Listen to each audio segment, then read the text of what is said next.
Hey everyone, this is Gale from PaulGaleNetwork.com, and thank you for joining me today for video game sales. It is April 28th, 2022, and in today's video we are going to check out the Japanese hardware and software charts from Japan, courtesy of Famitsu.com. This will give us a look at that April 18th through April 24th time frame. We're going to kick things off with hardware. The number one best-selling console of the week was the Nintendo Switch, which sold 57,490 units. That's down by about 3,000 from last week and down by close to 50,000 from last year for that same respective week. I do expect, however, that 57,000 will go up considerably come next week's charts, because this Friday, tomorrow, Nintendo Switch Sports comes out worldwide, including in Japan, of course, and I think it's going to raise hardware, provided Nintendo can indeed release enough inventory to Japan and to the rest of the markets. So we'll see how that goes. And it'll also be interesting to see just how many people buy the game physically, and of course with some additional information digitally in that opening weekend. The PlayStation 5 went up 6,000 almost this week, moving 17,681 units, down a little bit by almost 3,000 from last year, but it's good to see that it did higher than last week. Xbox Series with 6,025 was up by close to 300 from last week, far destroying last year's 106. So that's really good to see Microsoft on a roll with how many they're dishing out weekly, consecutively, and hopefully this trajectory continues to go up for them. Maybe they'll get to a point where they're releasing 10,000 a week. We'll see. And PlayStation 5 seems to be the one that's kind of all over the place. You know, we've got some weeks that are sub 5, but that hasn't happened in a while, and some weeks that were north of 20. 17 is not bad. Hopefully they stick around there, or maybe have 20 as a baseline. I'm not ready to call what PlayStation 5's baseline is going to be because it's kind of sporadic. Xbox 2 to a certain extent, but we're dealing with smaller numbers. You know, you've got your sub 2000s and your numbers that are north of 5. Obviously the ones that are 6 and above are great and better to see, but that range isn't necessarily as big as the PlayStation range. The Nintendo Switch side of things, you know, you could also say there's a range there where you've got, you know, 60,000, which seems to be the lowest most of the time. The last time we had a 57,000 or so week was in 2021, in a couple of the weeks leading up to, I should say, that Nintendo Switch OLED model launch. But other than that time, you know, we haven't had below 60K in a while. We have plenty of plus 100s and, you know, weeks that are even far above that, but I guess there is a certain amount of, you know, range that all of these have, but some more than others. 3DS was the fourth best-selling console of the week with 205. PlayStation 4 was the fifth with 12. If we look at the breakdown, the PS5 physical far outpaced the digital, 15,000 to 1,800. Xbox Series X only did 500 to the Series S doing 5,400. On the Nintendo Switch side of things, OLED led the way with 32K, Nintendo Switch base model with 16K, half of that, and the Nintendo Switch Lite with 8K, half of the base. So that's kind of interesting to see.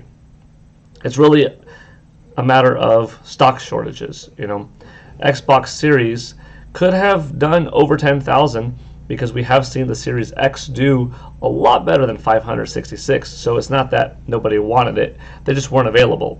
The digital edition of the PlayStation 5, it's not like nobody wanted it, it just there weren't 10,000 available. Otherwise, you would have seen something like, you know, plus 25,000 for PS5 for the week. Nintendo Switch, same thing. If there were more OLED models, I'm not saying necessarily it would be 100,000 a week, but it probably would have been 60, 70,000 a week, again, easily, because there still is demand for the platform. But let's go into the software side of things. The best-selling game of the week was the Nintendo Switch version of eBaseball Powerful Pro Baseball 2022 by Konami, which did 92,724 copies physical alone. Very safe to say that with digital, this was a plus 100,000 copy selling game for this opening weekend, and that's nice. The second best-selling game of the week was the PlayStation 4 version of that same game, eBaseball Powerful Pro Baseball 2022. It did 54,539 copies. So between the PS4 and Nintendo Switch version, physical alone, we got a pretty respectable amount of software sold with over 140,000. Yes, the Nintendo Switch version did considerably better by 38,000 or so over the PS4 version, but collectively, I'm pretty sure that Konami is happy, and with physical and digital combined, we're probably getting close to that 200,000 range, maybe even above it. I wouldn't be surprised if it's above it with both versions taking into consideration. The third best-selling game of the week was Kirby and the Forgotten Land for Nintendo Switch, and it did another 29,281 copies.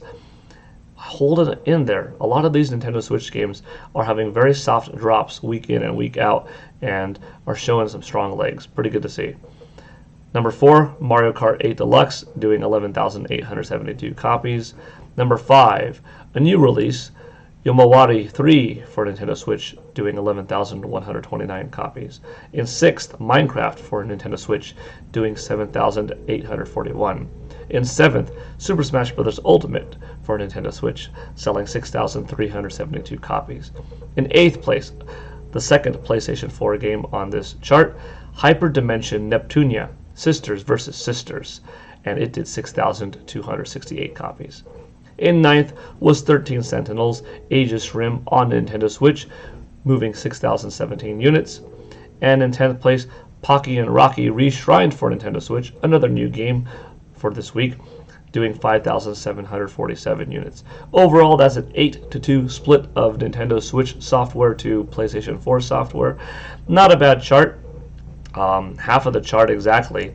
5 were new titles and 5 were returning titles, 4 of which pure evergreens at this point, as I believe Kirby and the Forgotten Land will be an evergreen, although technically it hasn't been long enough to necessarily cement that status of complete evergreen by some people's standards, but doing well, probably will be an evergreen. 13 Sentinels is still fairly new, so that's the one title I omitted from that evergreen phase. But yeah, that's going to do it today for video game sales with PGN. Thank you to Chris1964 from the InstallBaseForum.com forums for nicely putting together this week's Famitsu hardware and software charts. I'm looking forward to a couple of things. First up is next week we are going to get a look at just how well did Nintendo Switch Sports do in its opening weekend. In Japan, we may have some additional numbers worldwide, but that might come a little bit later, we'll see. And also, following week, Nintendo's quarter financial results and fiscal year ending 2021, which will be as of March 31st, 2022, just where is Nintendo Switch at in the world in terms of hardware sales, total software sales.